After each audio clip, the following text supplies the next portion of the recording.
Nick Gonios, my name. I'm proud and privileged to be our company ambassador, global company ambassador. Been with our company for 15 years, 30 years in the technology sector, and operate in different parts around the world. Really don't want this to be a talk about us in any way, shape or form.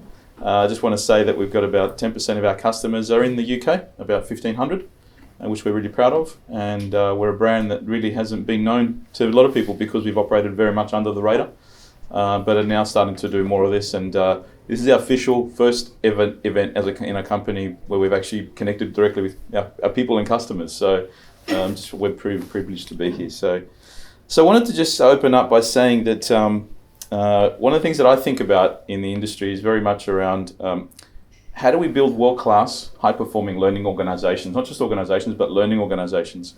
And this is critically important. And the things that I think about are very much with a first principles perspective.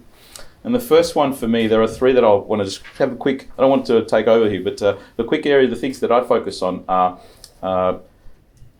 the forgetting curve. And I'm sure some of you have heard about the forgetting curve. For me, it's something that when I start looking at it from a first principles point of view and think about how we've rolled out all these different systems across the world in our organizations and how we operate, the forgetting curve is something that we need to bring front and center, which basically means in 1885, Douglas Erbingham, I believe this is the gentleman's name, who's been validated again in 2015, that within 24 hours after somebody learning something, 70% of what's been learnt is gone. And there is a mechanism that we need to basically kick in with around that actually forces us to try and look at spaced iterative learning and active recall, which enables us to try and double that. But the reality is our mind, our brain, when it's actively working all the time, is always pushing out data that we're collecting, so to only retain 20% of it at any given point in time. So the machine of our brain and our body, from a metabolism perspective, is designed to spit out and take out as much data as we have to just exist. So it's really important to recognize from a cognitive and metabologically point of view that is a challenge in how we operate. And then leads into the systems that we have are very much designed around, if you think about just take a very much macro view over the last few decades, 50 or so, 70 so years, we very much have had to go from filing cabinets that had documents in them and data to basically replicating that in a digital form, all right? And if you think about the ecosystem and the industry across the board, we really have taken what we call in the sector systems of records that are, records, catalogued documents in physical folders into digital formats where they are powered by databases and system flows and process flows. And we've operated our organizations based on these system flows, based on what our technologies have enabled us. And we need to start thinking about now with this new era coming through, and I don't want to use the word AI, but I am, it is changing everything. And what I wanted to share was that we're going from an era of systems of records to systems of intelligence. And these systems are currently operating separately at the moment, but in some point in the future, they will come together. And we are going through this transition. That's why there's so much state of flux in this area. And we're going to talk about this today, I think, as well. And the last area I want to just share is that I think we're entering an era now, because of systems of intelligence and unlocking us from systems of records, we are going to enable us to become human again. And this is so important. If you think about most people in organizations are cogs in a wheel, let's be frank. And now what I believe is we're going to enable ourselves to become artisans and craftspeople again. And it's one thing that I really want to try and see is all roles within organizations to empower people as much as they can now with these new ways of doing things. So that sort of leads into, lastly, the term that sort of come up with, not that I've come up with, but it exists, which is learning transformation, but I put a twist on it. And the twist is that when we think about it from an L&D perspective, a learning leaders perspective, typically we have if we take the term learning transformation and turn it into an acronym, being LT, typically from an L&D perspective, it's a capital L and a small t. We focus on the L, the learning, and we don't focus enough on the transformation. And the reality is we need to switch our mindset as the world is changing in the era of what learning and how to incorporate itself in organizations to shift from being to a lowercase t and a lowercase l and a capital T. And this is the fundamental change that's required in learning leadership, from my perspective, to really start becoming part of the transformative exercises that are required in an organisation as we're shifting towards systems of records and systems of intelligence coming together. So I wanted to sort of close with that and just say, for me, it's really important to really understand that I think at the end of this conversation, I'm a big believer we need to basically be thinking in half glass full mentality, not half glass empty, right? There's a lot of change coming through, a lot of talk around will L&D exist? What does it mean? And I'm super passionate about the fact that it's only democratizing learning across the board and provides an amazing platform for everybody here today to really be empowered more than what we were at this point in time or in the past. So with that, I just wanted to get started, yeah? Great, excellent context setting. Thank you very much. Sorry, I had my back to you guys. That's fine. I know what you look like. It's okay. Interestingly, I was trying to recall the name of Ebbinghaus the other month, the irony. But give him a minute. What I'd like to do is probably, Kate and Helen, just start with some intros from you actually. Helen, would you mind just sort of telling us, your job and a little bit about the L&D function? Yeah, absolutely, and thanks for that introduction, Nick. Really interesting to hear your perspectives, and thank you, Cathy, for inviting me today. I'm Helen Marshall. I'm a Tech Academy lead at Booking.com. 3 months into role, so it's still very new, and we are also setting up a lot of new things at the same time, so we'll talk about some of that as we go. But previously Chief Learning Officer at 𝗧𝗹𝗂, where I was for 4.5 years. But so I've made that step from vendor side into internal L&D, and my eyes have been opened. Yeah, big transition, and congratulations on the role again. And Helen also is the founder of the Women In Group as well, which I'm sure many of you will have heard of, which is doing absolutely brilliantly. So she also has the whole community side under her belt very nicely. Kate. Thank you, and thank you both for having us. Thanks for the insights, Nick. So my name is 𝗖𝗟𝗢𝗎. I've got a background. My bachelor's is in education, and then I did a master's in HR. And then naturally, if you put education and HR together, you get learning. So I've always been passionate about learning in one way or another. And I started by working as a HR generalist, and then building my own training programs. I thought, this is where my heart is. So this is where I want to go. So then I transitioned into a group role as head of L&D in my previous company, ABL, did that for 5 years. And I've recently also new in role. I think I'm a bit further ahead from you. I've been there for 5 months now in 𝗖𝗟𝗎𝗂. Again, a journey of transformation, which I'm very happy to talk about. Thanks, Nick, for the invite. And for anyone that hasn't heard of 𝗖𝗟𝗎𝗂, dreaded parking company. If you didn't get that, they're the parking company. Yeah, sorry for that. No, 𝗖𝗟𝗎𝗂 is a parking company. We're looking into transforming, which is one thing that I'm grateful for the opportunity to talk about today. We're looking for transforming from a traditional parking manager company, parking operator company, into more of a SaaS-enabled solutions. And we're in 10 different European countries with $1 billion in revenue. So it's bigger than you think, isn't it? It's bigger than you think. Yeah, parking, great business. Okay. So you've kind of got a digital native company here, really, with Booking.com, and then you're kind of transitioning into being, more of that. Okay, well, that's a good context. I want to probably kick off with the idea of the, platform first model ending. And Helen, I'm really keen to come to you actually, because I know that when we spoke recently, you described the academy at Booking.com as more of a concept rather than a one-stop shop. And I just want to explore that a bit. So I guess my question's twofold. A, what does that really mean? I'd love to understand that a bit more. And B, I suppose, how do you stop the team or help prevent the team moving straight to that whole platform first as a solution, particularly being such a digital native company and really thinking about capability? So sorry, kind of two questions in one of you. Yeah, and I think some context might be useful in terms of the lay of the land at Booking at the moment. So we're moving from a very kind of decentralized approach to learning, and there are a few people who were at the event that I was at last night, so apologies if you heard this last night.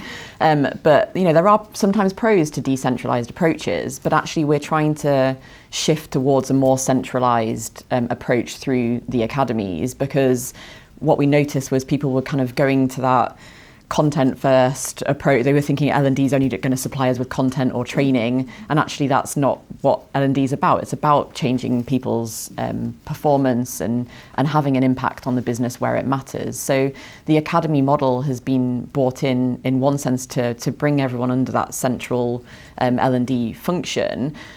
But we're not an academy, to your point, Kathy, in a traditional sense where you kind of go in the door at one point and move through it and end up in a different place. It is a conceptual banner. So what we're doing is working with the business to really understand what problems they're facing. So I am the academy lead for the tech side of the business, so product engineering, data, AI and insights, and marketing as well falls under that branch. So about 7,000 people from Booking.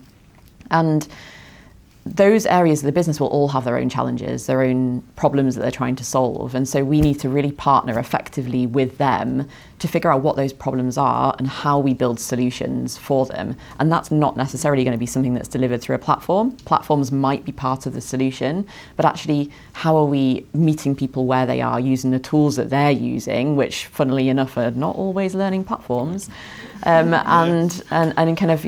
bringing that into I guess it's a bit of a storefront for projects that we're working on across the business. And so someone in engineering might be doing one thing, and we'll say to the product team, look over there, we've done this project and it's had this impact. You might be able to lift and shift some of that into your world. And vice versa across the business in different business units, in different job families. And anyway, I'm going to stop there because there is a lot to unpack, and there are a lot of elements that are involved in this. But I think it is important to recognise that you need to meet people where they are in the tools that they're using. And is that, how have the L&D team sort of found that? Because you're almost describing, and I know in different businesses I've worked in the past, academy means different things in different companies. In some companies it's the platform, the system is the academy. In other companies it's the team is the academy. About 15 years ago when I worked for Tesco, the academy was a £32 million purpose-built building in South Korea. So academy means different things, but you're almost describing it like the academy is the brand. Almost, it's kind of wider than probably all of that. It is. And so, and to your point around how L&D are currently approaching that, it's in flux at the moment. So we're a new team. It's a new concept. I'm 3 months into role. Most of the team are weeks into the role. So we're going through that change. So it's something we definitely need to be aware of. We need to manage. But what I have noticed is teams who have been with Booking for longer are reverting to that. The old language of academy is the platform, so the learning platform specifically. And I keep having to say no, that's not what we are, and so there's going to be a lot of change for people, and change is definitely something that we spoke a lot about at the event I was at last night, but also I think is important for L&D to recognise that a lot of the time we are working in change management, and how do we handle that, and how do we guide people through? I think platform for me very much means a bunch of silos, a bunch of technical silos everywhere, with their own inputs and coming in and outputs, and really not focusing on the end user stakeholder experience in essence, right? If you think about it. So for us, being platformless means eliminating as many clicks as possible from a digital perspective. We haven't spoken about what it means to do learning not inside online environments, right? Which is something that's critically important from my point of view. But being platformless means, from our perspective and my perspective, it's 1 to 2 clicks. I achieve what I need to get done ultimately in the experience that I'm actually in. So I might be in Slack, I might be in Microsoft Teams, I might be in a different type of experience or place that I'm working out of. I want the learning to come to me in some way, shape or form than actually going in and logging in 3 or 4 times and sort of completing something and then moving out. So probably going to talk a bit about this later on, but platformless very much means that for us. And so is that how you see people, ideally? So that I'm thinking in a if we're thinking less about platform first model, what does that mean for platforms like Talent LMS? How would people be using them if you don't want them to be using them as just a document repository? Well, we are. I shouldn't. We're going to be announcing something soon. What we're doing with intelligence. I don't want to use the word AI, but we're going to do something in that space we'll be announcing soon. And it really is a place for experimentation and knowledge and know-how. I think the whole login screen is an issue. Like we need to eliminate friction in the process as much as we can, and not focus on the metrics that are, we believe are important, which is completion rates. And we know this, right? We just know this. I can't rattle on talking about the same thing all the time because we're hearing it from everybody. And you all know that, the vanity metrics around completion are not the numbers that are critically important for the organisation in essence. So it's really aligning back to the problems that are trying to be solved, and how does learning get incorporated into that process as a journey, not as a place to go and do. Yeah, I think that's really important. That the journey concept, and the employee experience in general. Like, what does that look like? Yeah, I mean, in this space around software and this space, it's very normal for us to understand product management and design thinking, right? And sort of mapping the journey, which is unfortunately constrained sometimes by systems that we use. Yeah. So that change that is happening now, I believe. So yeah. I would challenge the terminology, the death of the platform, because to me it's not the death of the platform, it's the death of the deification of the platform, so that the platform is everything, and as long as we have a good platform, everyone will learn. So the problem is not the platform, and we all need platforms. We all need the ticks and the mandatory trainings, let's face it. For auditing purposes, that's never going to go away. But how can we make it real? How can we make it quick? How can we make it, I was looking at a solution yesterday where they allow you to do videos that look like TikToks and that have learning nuggets embedded in them, that sort of nano learning, and that can be embedded in the platform. And we are in the midst of implementing TalentMS actually, which is why I'm here, but we are doing it in a way that is better for our people. And we have done that. When you were speaking, Helen, like preach, because we have done that. We sat down with the business and we said, what do you guys actually need? Instead of me trying to retrospectively enforce you to do a training that I feel looks pretty nice. I've done all the nice design, I paid a designer, make it look pretty, made all the videos.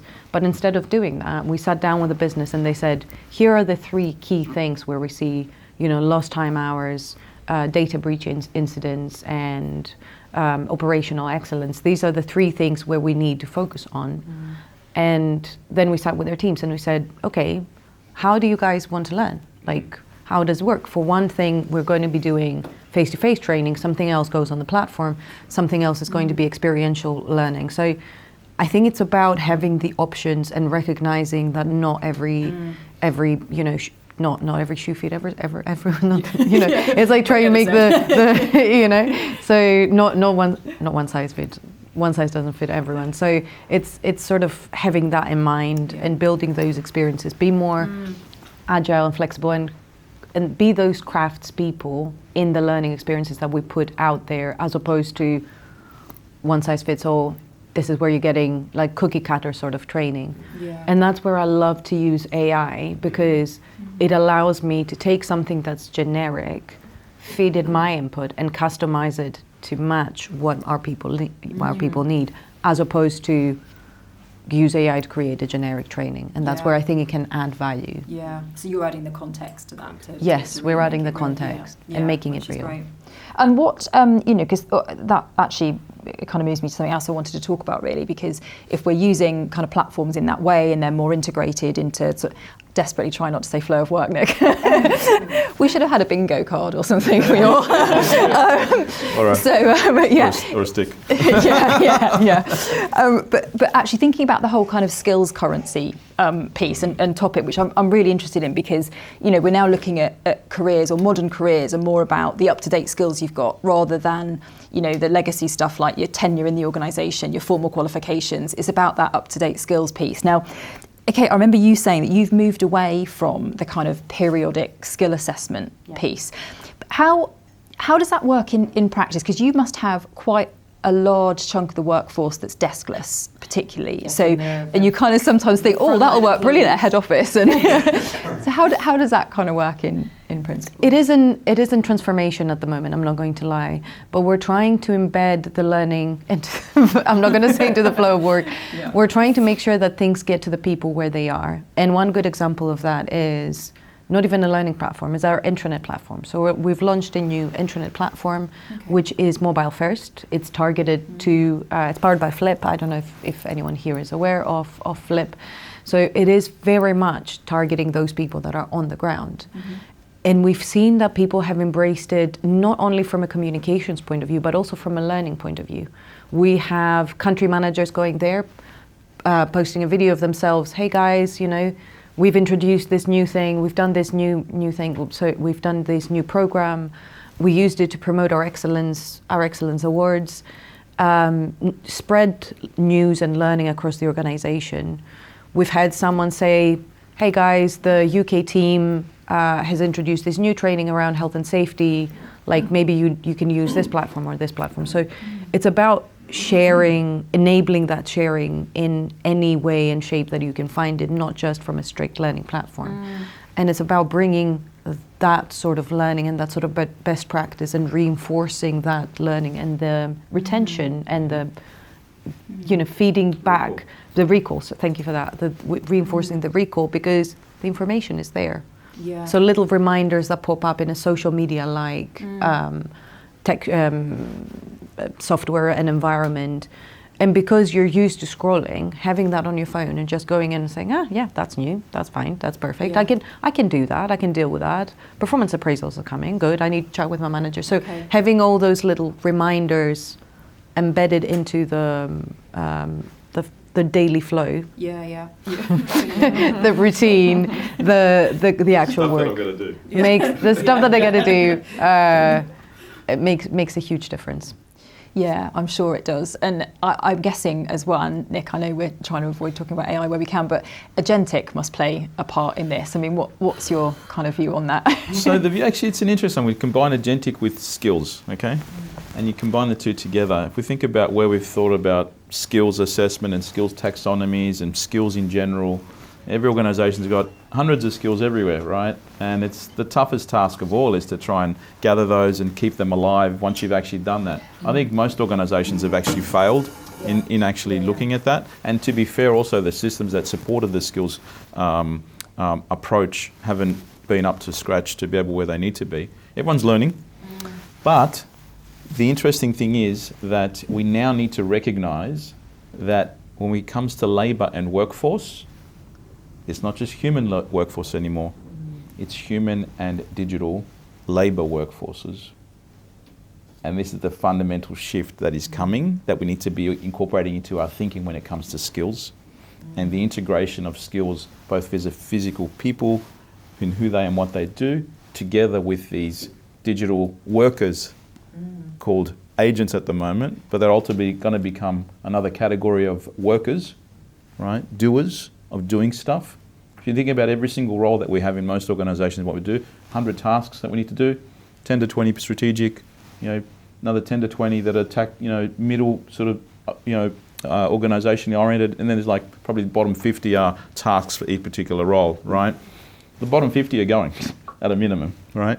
And so we won't go into where time's going to go for what we do, but if you need to start thinking that we have these new digital workers that are going to come to market, that are going to start working with us in our new roles as organizations are changing, it starts to rethinking what does it mean to have skills and the currency of skills, right?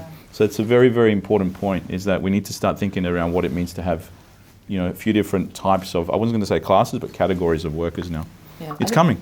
I think that's you would be experiencing it, booking. Yeah, for sure. And you know what? It's quite interesting that kind of the mindset shift that's needed in that regard, even with our engineers who are working with this technology. There's a real, in certain areas, there's a real sense of skepticism about what's going on, because they might be seeing the impact in terms of speed to productivity, but their view is actually what's the impact on the code that we're producing, and what's the quality that's coming out the other end. And so there's a kind of, again, they're thinking maybe a bit more holistically about the whole approach. But I do think it's, from an L&D team perspective, I'm, as just one very small example, I'm currently hiring for knowledge managers in my team. which is a really interesting role. But I'm thinking I've got 2 positions in my team, but by the end of the year I'm going to have 4, 2 of which I'm hoping are going to be agents. And what elements of the role are we going to split out that will leverage more of the human and the stakeholder management side of those roles, but actually how can we get rid of some of the more automated elements or the actual like knowledge management part of it, like once we've got a good handle on where the information lies and what we need it for. So I think it's worth thinking about that, you know, what elements of people's roles can we give to AI to leverage the things that the qualities that people really have. Goes back to the third theme that I was talking about, which is being human again, right? What does it mean to be human again, right? I think that's the key point, the knowledge management piece as opposed to the knowledge having piece. Because in the past there was a lot of, and the same applies to the skills, right? Because a lot of the skills that we're building that take years to build are now becoming obsolete, if not replaceable. So then we need to identify, and as learning leaders, I think that's where we need to focus. We need to identify, in helping people build that adaptability and flexibility to learn, as opposed to that learning management, that knowledge management, as opposed to knowledge holders.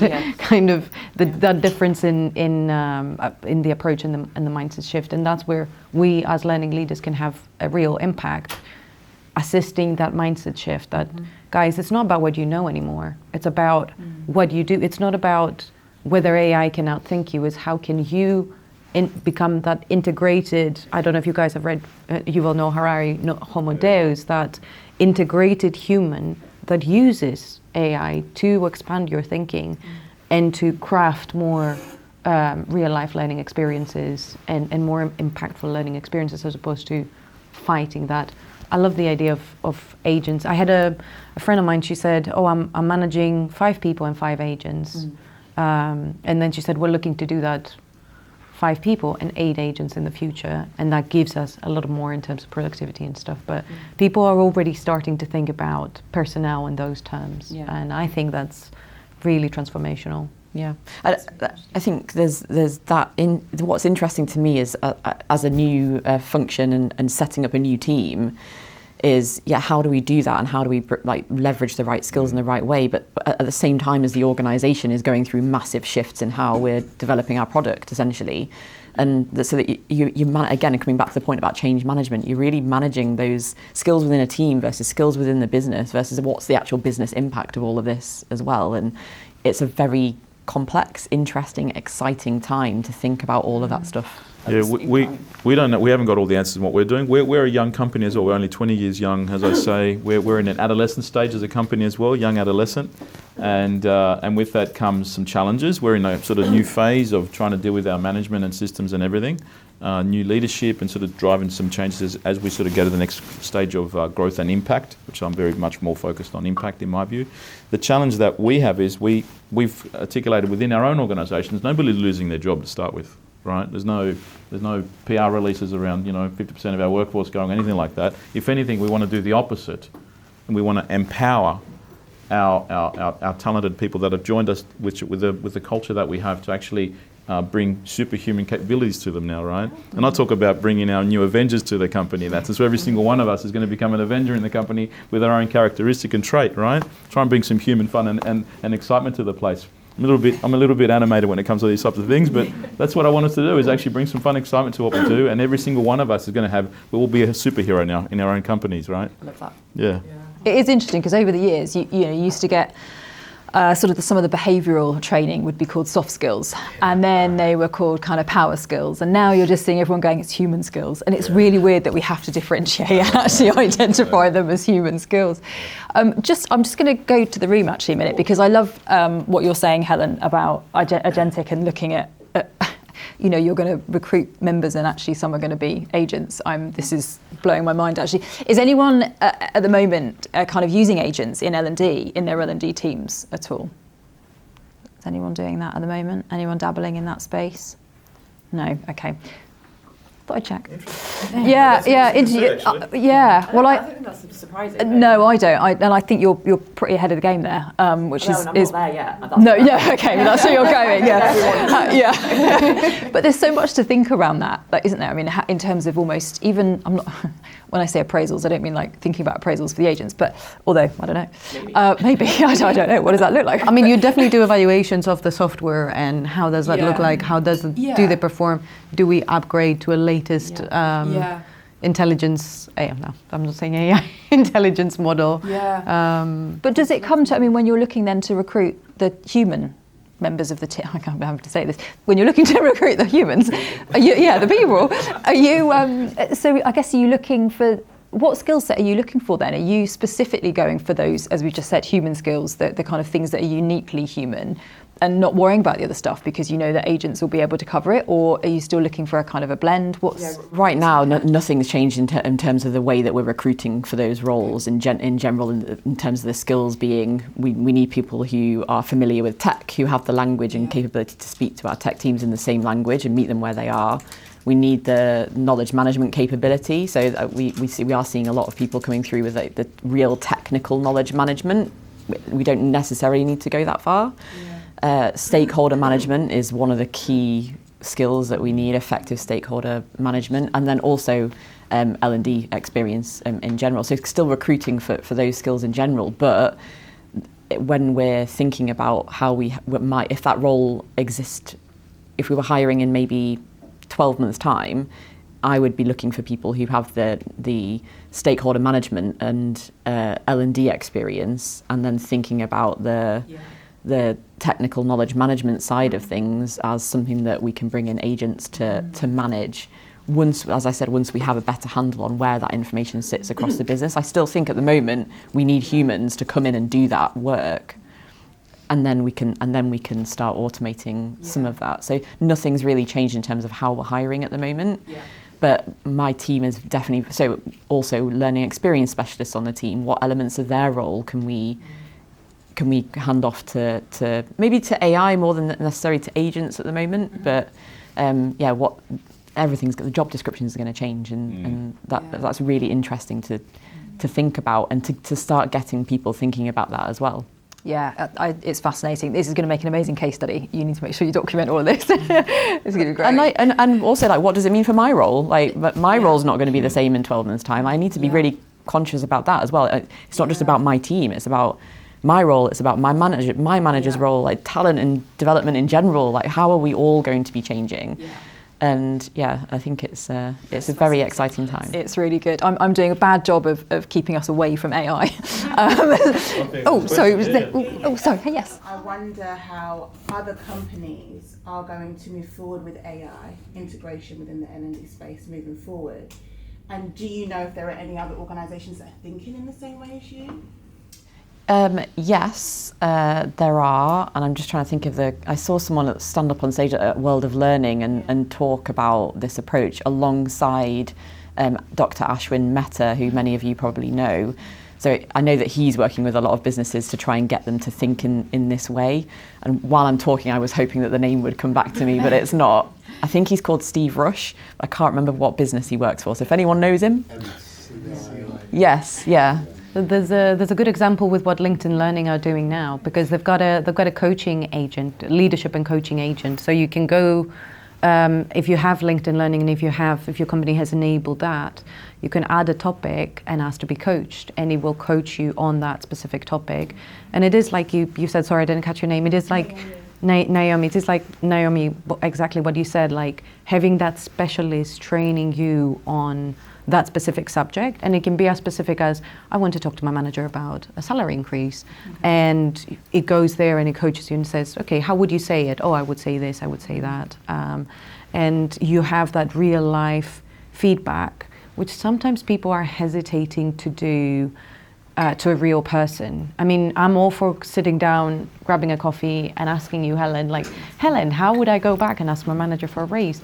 But sometimes you don't have that access, B, everyone is busy. So having at least those safe spaces where people can go and get coached on different subjects, maybe that is one solution. But then you have areas like mental health where you do need that personal touch, and that will never be replaced. Me sitting down and ask you, are you okay, Kathy? Look, I can see that you've been upset today, like what's happening? So, but this is where AI can allow us to prioritize, because if you're spending all your time doing leadership coaching, you probably won't have the space to go and say, are you okay? That mental health sort of first aider impact. So maybe we are smart about how we deploy things. Maybe we're smart about how we deploy agents, and we keep the human element where it's most needed. One of the things we're doing, I think it's important to recognise, well, we're just not a brand doing things. We're an organisation trying to transform ourselves as well, right? So in growing and changing, we've got our own challenges. Recognising in the space of software and technology, it's rapidly changing. We're at the start of the firing line, if that's not the right analogy, but. What we've done is, I'm really proud of what we've done a couple of things that are interesting. Is we've actually rolled out our own practical AI program, which brings practicality to understanding how in my role I can actually take on an AI in some sense. I think that's one thing we're doing. Every single person in the company has to do it, and we're implementing a platform that enables that to happen. Secondly, I think what's more exciting for me is that every single person in the organisation has to learn to storytell. Has to learn to storytell. This is so critical, right? Storytelling is an art form that we all have to take on in ourselves and do and execute. And so every single one of us has gone through a masterclass on storytelling, physical, going through the process, understand what it is to do something like that. How do we produce a storyboard? What does it mean to be able to take on and articulate a story and a journey with the protagonist and all the other things that go with that? Why is that so important? I think we all know why that's so important, because at the end of the day, going forward, taking on our roles are going to be very much around how we communicate, but question things. How do we not just question things, but debate things, and be able to communicate, which has been a lost art, even though it's a soft skill, is going to be the most important hard skill in my view, right? After critical thinking. So, but that's what we're doing. We're rolling out storytelling as a capability in the organisation, which is really, really important. And so for you thinking about, software developers who are quite introverted and stick to their corner, do their thing, they have to be able to articulate what they want to do in their own roles in what they do. Again, I won't use the word, but to prompt, which I don't like as a term, but we have to question, right? And articulate. Yeah, no, storytelling is really important. I mean, we integrate that into our Learning Leaders program as well, because it's something you would also expect by the time you get to C-suite to be able to really tell a good story. It's vitally important at that stage. Trying to move us away from AI a little bit. Going back to, we talked, I can't really think of another term. Actually, no, let's not use flow of work. Let's use, what did you say? Stuff I need to do. Yeah. So, work I need to do. So, Helen, I think it's really kind of alluded to the idea of learning being so integrated into the everyday things I need to do that it's almost invisible. If you've got to that point where learning is kind of invisible, how do you balance that with not losing sight of the business knowing what's available to them and knowing what they can do? Yeah, and that's a really interesting question we're asking at the moment, because we've been through quite a big period of transformation from a HR perspective as well, and the way that we're operating in general with the business has changed over the past 18 months, but also moving forward, how we're managing. We were business partner led, we're not anymore. HR is now manager level and above, really, and everyone else is kind of left to fend for themselves at the moment. So how are we going to manage that? And so we want to make things easily accessible to people, as I said, in the tools that they're using, and moving the needle in the right way there. And so there is a level of, if we're doing our job properly, people shouldn't necessarily know that they're anything's being intervened with in order to get to where they need to be. But there needs to be, people still have a perception of learning as something that they go to do, and they feel reassurance in content or programs that are available to them. So for me, there's a real angle on marketing here and understanding what is available to people. Yeah. And there is also for me a real value in what people find value in. And so if they're being reassured that they have the right things, the right resources, the right programs available to them, that's great. Yeah. we can do the harder work with their teams. So I don't know whether that has actually answered your question, but I think that there's a level of invisibility that's important, as well as reassuring people that they're supported in the way they expect to be, as well as the way that they need to be. And it sounds like you're on a journey with that anyway, but yeah, that makes total sense. Where does, something that's come to mind now, where does kind of social learning fit with that? Because that's so important, you know, in the general, kind of cycle of learning things. I think particularly within an in-house organisation, sharing what you've learned with your peer group and getting their reflections as well is like a vital part of that learning process. Yeah, for sure. And obviously Kate just mentioned about the videos that you're sharing as well, and that's a great example that leans into that. But for us at Booking, previously we've been led from a kind of a business unit vertical perspective. So we'd have product managers that were in our trips unit and our marketplace. I mean, these won't mean anything to you, but they were verticals. And actually what we're doing now is creating communities across job families. So we've got product managers that sit across all our business units, and previously they've been, we're the best product managers, and we're going to create the best product, and we're going to drive the most revenue. And actually, you know what, the ways that they're doing that would be really applicable to the other business units. And there's been very limited cross job family sharing. So we're taking that approach of job family first. What knowledge can you share across the business? Which is again another shift that people are going to have to deal with. But I think it's important that the sense of community as well. So we're bringing people together in communities as well. Across them. So we've just done one with data modelling. Again, data modelling being something that everyone across the business arguably needs to be doing, but there was no sense of sharing. So we set up that community and we're encouraging that conversation. So that's just one first very small example. But no, that's great, and I guess that's important. That's going to be important for different demographics in organisations, because if you look now at particularly ages in organisations, you're looking at some organisations having 4 or even 5 generations of people at work. So being able to share that experience through different generations is going to be vital as well. Really important, and a big thing at Booking, because there's a lot of long-standing employees at Booking that have been there for many years. Sorry, and how we leverage that knowledge for the early careers that are coming in through the door is vital. Yeah, of course it is. Sorry, we had that in my previous company. So it was a energy and maritime consultancy, so active in the field of oil and gas and renewables. And there's a lot of people that have been around for years and years and years, and you have those people that were ex-mariners that have been out to sea, that carry a lot of experience, which is very, very difficult to transfer. And what we did to sort of try and share that knowledge and connect the different not just generations, but also countries and fields. It was 34 different countries, 60 different locations, very, very global company.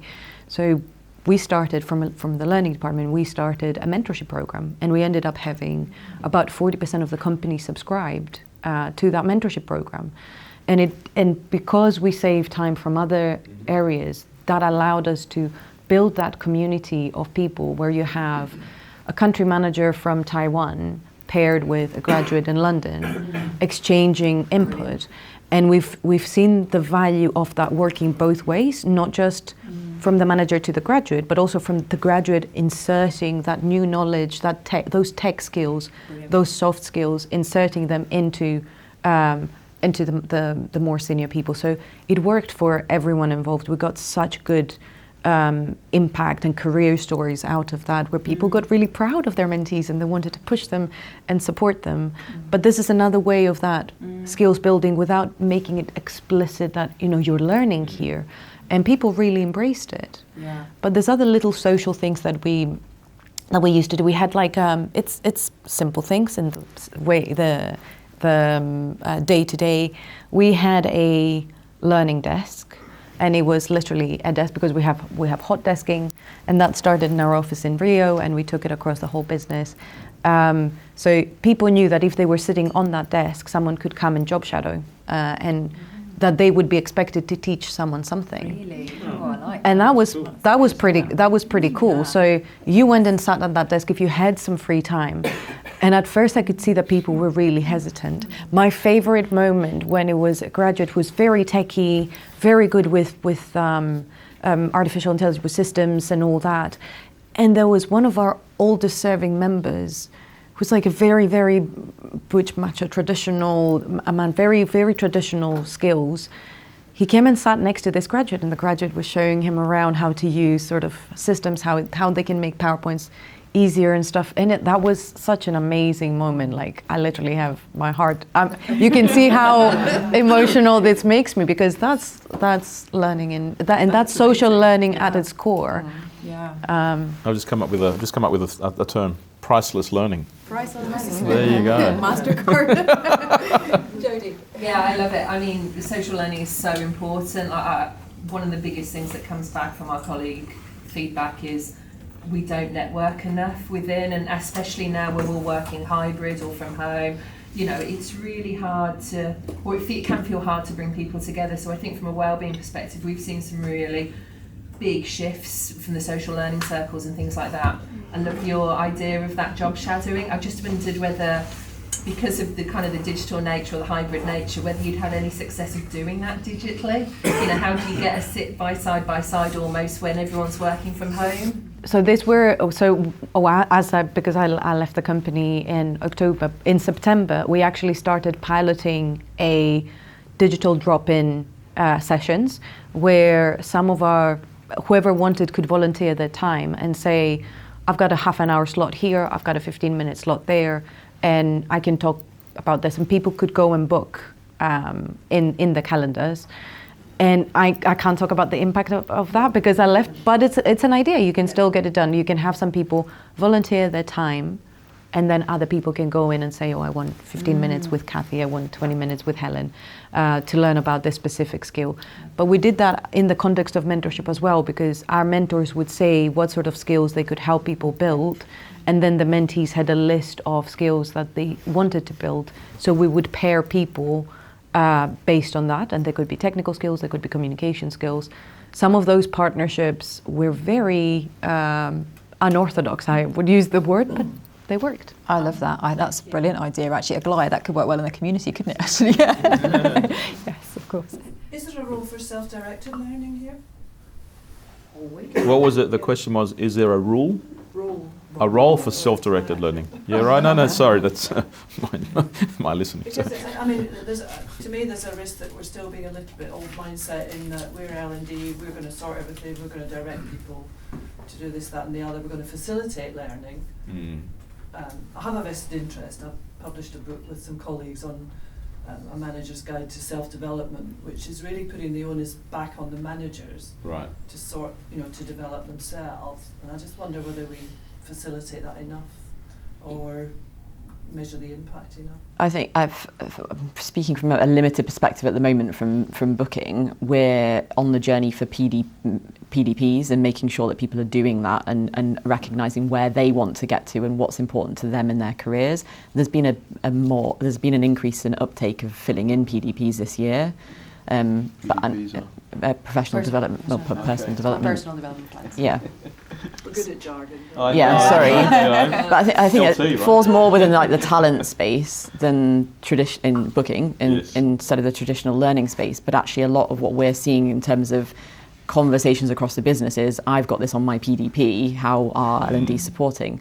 Or what can I? To your point earlier, Kathy, what can I do? What's available to me? So I think that is something that is important, and I don't think that curiosity is still going to be encouraged, and that understanding of where you want to get to in your not only your career but personally in terms of the skills that you want or need is something that I think we should all be encouraging still alongside other things. I would say I don't see a future where self-directed learning is not playing a role, because things are changing so rapidly. Whatever organization you're in, if you sit there and just wait for your organization to feed you the information that you need, that's not going to happen.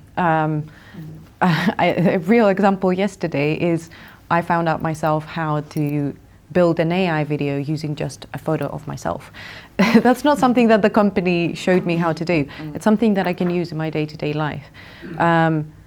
Our skills fall into attrition at the rate of attrition when it comes to skills is so much greater now than it used to be 2 years ago, 5 years ago, 10 years ago. So if we want, like, the rate that our skills are declining is much harder than what any company, like, if your skills are like that, your company can probably get you to this. But in order for you to get to that, you need to invest a lot of time and effort in yourself and in learning and getting that information from wherever you can. And that curiosity that you referred to, Helen, I think that's what we need as teams to cultivate in our. We're talking about learning cultures. I'm talking about staying curious. I think that was a Steve Jobs things or a team thing.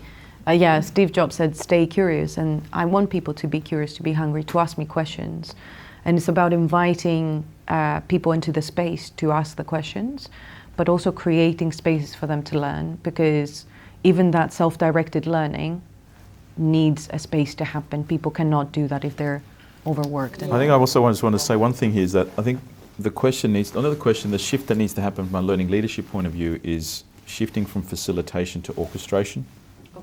That's a really... And that's very, very, very, very important in what's coming through. And if you change, because I was going to ask you the question, how do you measure what you do? Right? It comes back to what people, there's an amazing book that I read by Lou Gerstner, ex-IBM CEO, close to 20 years ago, where IBM was actually going bankrupt in 18 months' time, amazingly, right? And I was reading the book on an island, on a Greek island, 20 years ago, I think, reading a business book, but whatever. And the key thematic that came out of it was people respect what's inspected of them. Common unfortunate trait in my view, but that's the way the world of work operates in essence. And the reality is, the question is, what are you actually inspecting here in the role that you're suggesting from where you came in terms of what you just shared? So from my point of view, we need to shift away from facilitation in learning leadership to orchestration of activities that are happening, ecosystems of content, courses, communities, activations and outcomes for the organisation as a whole. So, and we're on that journey now. So, I would also build on what you said, Nick, and say that sometimes the metrics are even holding us back. 100%. That how am I being measured? That's the point. Why being measured in terms of bums and seats and not in terms of business impact? That's what I'm trying to shift the L&D measurements and attach them to real life impact and real business impact, because at the end of the day, that's what people care about. But also, if you keep people happy, keep people engaged, keep people in the flow of learning, things will come. The performance will follow. And as long as you can, and as long as your business is okay with the strings between the training or the learning or the experience that you're providing with the business impact, that might be a little bit loose and not as clearly defined as 50% improvement, then you're golden. All you need is an authentic, inspirational CEO to follow you along the journey. What's really interesting, sorry, Kathy, is at Booking, our CPO and then the roles that sit underneath Chief People Officer, sorry, I'm using acronyms again. Completion data is not enough for him, and so having that that pushback from that level, that mandate, from senior leadership. And you have to do better. Like, we have to do better. But if you're in an organisation where that isn't being pushed for, you can get away with doing that if you're not thinking in the right way, and so that's been really refreshing coming in at Booking. Like, we are definitely still on that journey, and the data is like everywhere, and we need to really think about how we're communicating that. But having that advocacy, knowing of like this isn't enough, like how do we do better, it has been really, really positive for me. But that's also going to help, the L&D function, because this is something that I think most people can probably relate to in learning and development, is that in a lot of businesses, L&D is still seen as a cost function, and we really need to move that. And obviously, that's what we're really passionate about in everything we do. But we need to be seen as a business critical function. And learning metrics, frankly, nobody in the C-suite cares about. In the nicest possible way, they're just not relevant unless you can talk about real hard business metrics. It's just not important. So, I suppose with that in mind, one of the things I think L&D needs to do to be really useful to the business is to be agile. And I know, Helen, you mentioned previously that you have are they agile squads that you've referred to?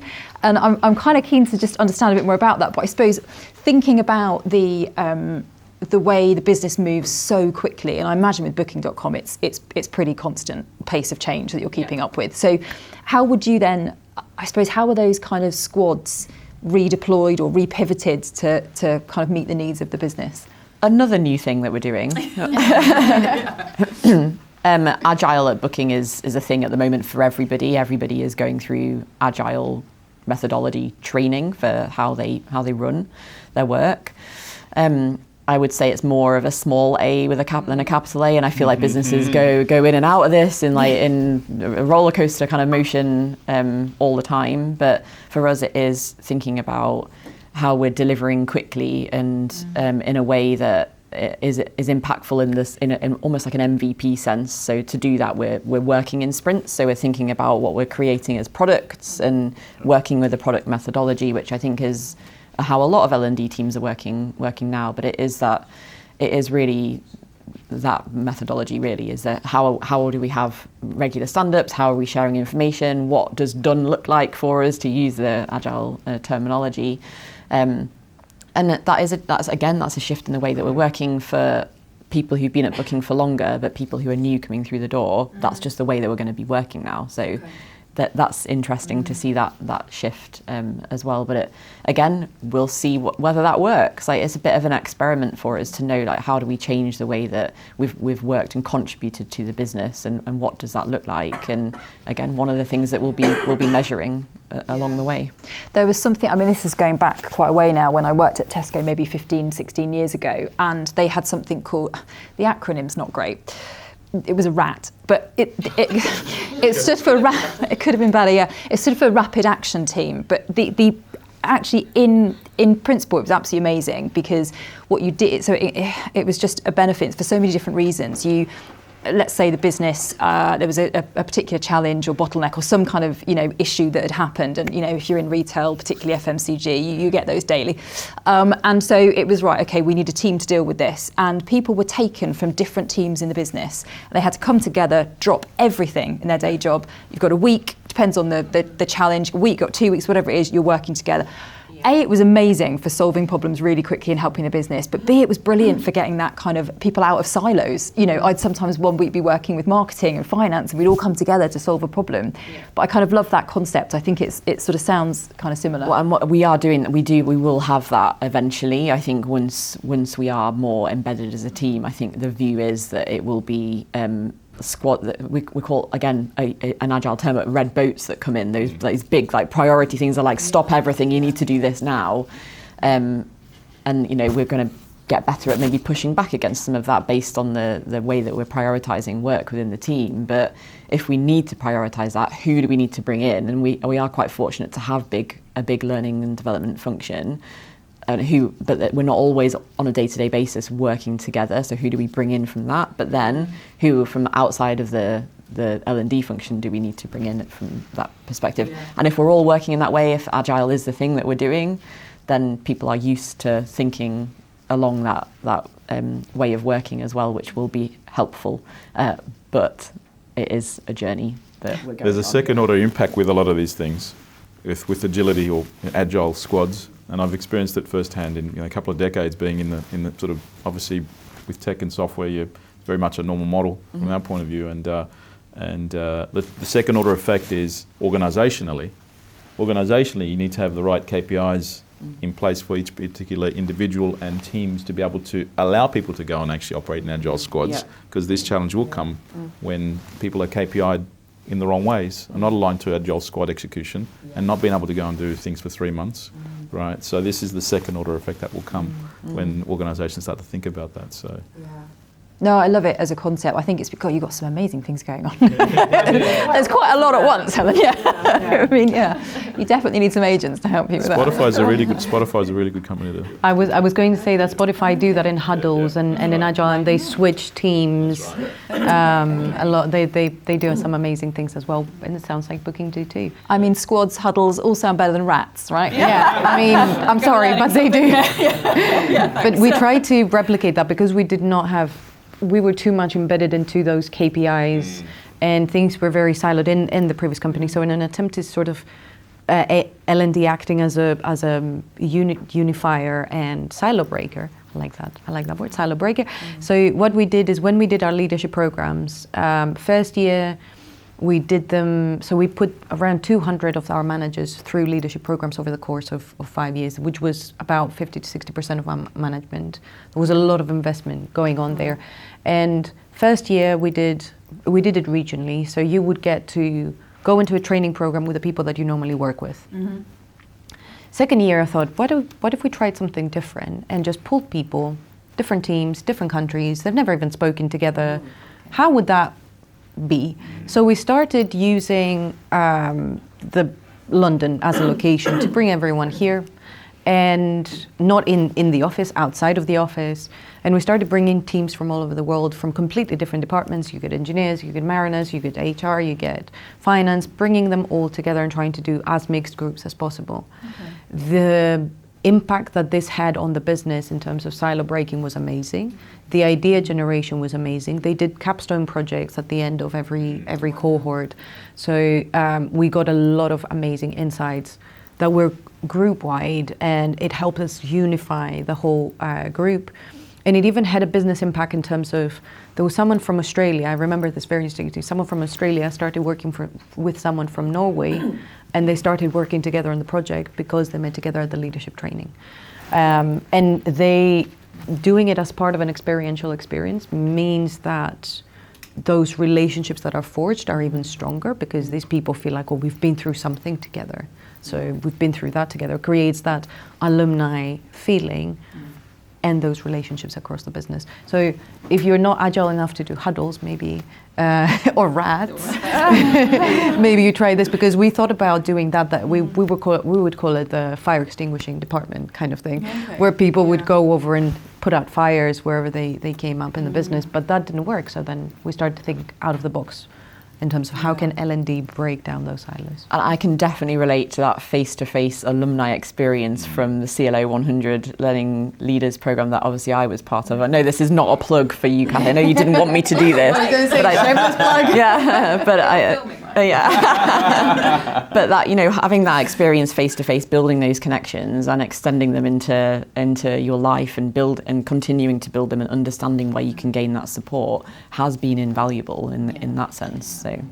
Yeah, I think the shared experience piece is massive actually for keeping that going. Yeah. Look, I'm going to come to the room to see if we've got any questions for the panel before we wrap up. Yes. I have more of a reflection really, that what I've been heartened by listening to are the kind of pre-existing themes and like core of development within organisations that keeps coming up, albeit in a modern, ambiguous, fast-paced, changing kind of context really. So the things around, I mean, I did my dissertation on knowledge management more years ago than I care to like divulge, and it's great to see something like that coming back, but within a fresh context. Change management speaks to me, that's my bag. So hearing that, but within a learning and development context, I think is really heartening to see. And agile and self-directed learning and coaching. I mean, it feels to me like there's such a vast amount of options that we can deploy, put into place within our organisations, depending where they're at and where they're wanting to go. And so I just wanted to say thank you. It's just been very brain enriching to listen to all of these themes coming together, it feels, but within, you know, approaching a new and fresh challenge, which is these ambiguous times and we don't know where they're going, you know, because the technology is still evolving. Yes. So, I love what you shared, Sarah, and I think, Helen, you probably agree with me if I say that, you know, what we need to be doing as learning leaders is to be aware as much as we can of what sort of tools are out there and what are available, which is one of the reasons why we're here at the expo. Like we had that chat right before, like even though you're doing all those stuff, you wanted to be aware of what's going out in the world. Making sure you're not missing anything, I think, is like keeping your ear to the ground is important, yeah. Thank you, Sharon. Any other questions? Yes. I just wondered about timescales. I went to a vendor presentation yesterday, and the vendor sort of started off saying, within the next 2 years, our job in L&D is going to be mainly around managing agents. And I didn't really agree with that. But and I think the stats are something like 85% of workflow automation projects have either failed or have not yet delivered anything. So that kind of organisational stuff. I just wondered what your take was, and nobody knows the answer, but just your kind of like if you had to have a guess on how quickly that transformation. I'm sorry to bring us back to AI. Not at all. I mean, I think having been operating in the sort of the most transformative sector in the world, in my view, sort of software and tech for over 30 years now, I've seen sort of 3 waves of sort of transition, I would say, and the reality has always been that technology is always ahead of behaviour change. Right, so, and it's exactly where we're at right now with AI, right? And what does that mean? We've got all this technology deployed, available, and for anybody to use. You know, my sons, my grandmother, whoever it might be, can use these technologies now. It does not mean that it will transition in terms of everyday use like that. You know, for most of us in this room right now, we are way ahead of the curve to the average person out there in the marketplace, or just in general in life, right? My mum wouldn't even know what I'm talking about, right? So, so the reality is, it's going to take probably 10 to 15 years to transition towards that point where it becomes mainstream, right? And that's my view. We are sort of, there's a lot of hype, and you've heard, I don't know if you've ever heard the Gartner hype cycle. Gartner Group has this amazing hype cycle, which is their signature cycle for hype in terms of transition of new technologies coming through, where the they have the the hype cycle is the beginning of the hype, right? We're sort of getting it to the top of the hype right now, and we're going to enter the trough of disillusionment, right? This is where we're at. So we're not there yet. So in the next 2 to 3, 4 years, we'll be in the trough of disillusionment, right? And then from that, 5 years out, we're going to start seeing it becoming mainstream and integrated. So, and if you can, you will see, even with us, we're trying to minimize the use of the term AI because it's integrated into the fabric of what you do, and ultimately become integrated into the fabric of what you do. And it will become part of what I shared before around this. You know, we have these 2 silos of capabilities now, systems of records and systems of intelligence, which is what AI is, a system of intelligence. And in the future, they'll join together in some way, shape or form. I think you've also hit on a point there when you talked about, you know, the technology is moving faster than the kind of behavioural change needed, which absolutely agree with. I think part of that is because tech has always sat with like IT and the behavioural side sits with L&D, and historically those 2 teams don't generally talk a lot, and I think that's a massive problem actually, and L&D need to be owning the tech side, because it's a lot more than just tech. It's always been a lot more than just tech. It's about the adoption of the tech, and it's about how you use it. It's about changing behaviours. Similar with cybersecurity, we have someone we work with actually who's in the cybersecurity space, and she's really passionate that L&D need to own this, not IT, because it's a people issue. It is a behavioural issue. Doesn't matter about the tech and the stuff you've got in there. Well, obviously it matters, it's important, but that's not the thing that's going to make the difference. It's the human behaviour. So yeah, I think those could work more closely together. Oh, a couple of hands, Phil. I've been wondering for a while, and it is about AI, but it's not about the tech itself. It's a bit more about, well, who owns what.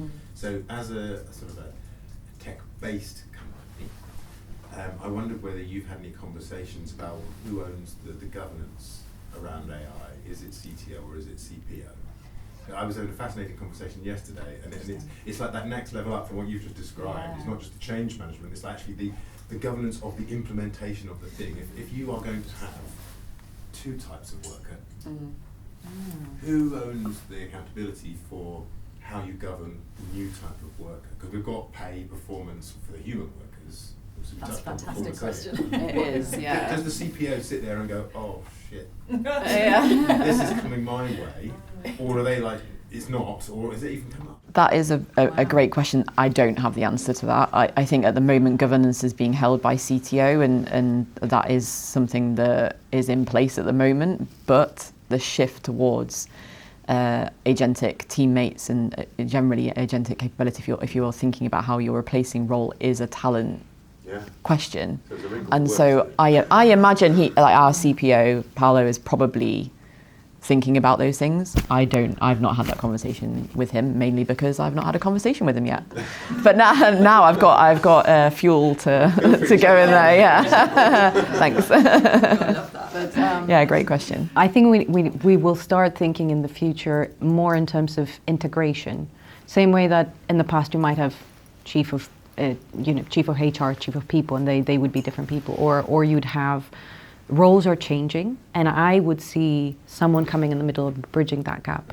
And maybe that means that our CPOs need to learn more about tech and move towards in that space, or it might mean that our CTPOs or chief technology officers need to move more into people. We need what this translates into, me feel, your question is like, we need more people with a wider array of skills. We are thinking about people in terms of specializations, but in the age of AI coming in the middle and adding layers of complexity, maybe we need people that are more widely equipped to handle that ambiguity, as opposed to, I'm doing people, you're doing technology, this is my box. Why not people in technology function? I don't know. So this is it's just a topic in itself for me. Yeah. Not the whole. This is sort of the specialisation, the generalisation of roles is coming. It's the shift is coming. It's a big pendulum thing, and I'm writing a post about this actually, and I'm calling it full stack roles coming. Basically, full stack jogs are coming, right? But that brings us back to that that keeping your skills fresh and adding new skills to your never stop learning. That was my motto with my team. Never stop learning. Every day is a school day. Keep on adding a wide array of skills. Go and sit down with your chief technology officer or with someone from tech and actually talk to them. You said, Kathy, we don't do that enough. I used to go and sit by the engineers and tell them, show me what you're doing. Explain it to me like I'm 15 years old, and they would start analyzing all those complex engineering subjects. But maybe we do need a wider array of skills to handle things. I had someone asked me a question. I was someone was recording a podcast yesterday in the conference, and they asked me if your CEO gave you unlimited budget to do whatever you wanted, and you could buy whatever you want or do whatever you want, what would you do? And you're thinking they really want a blue sky answer here, like this is the crazy thing that we do.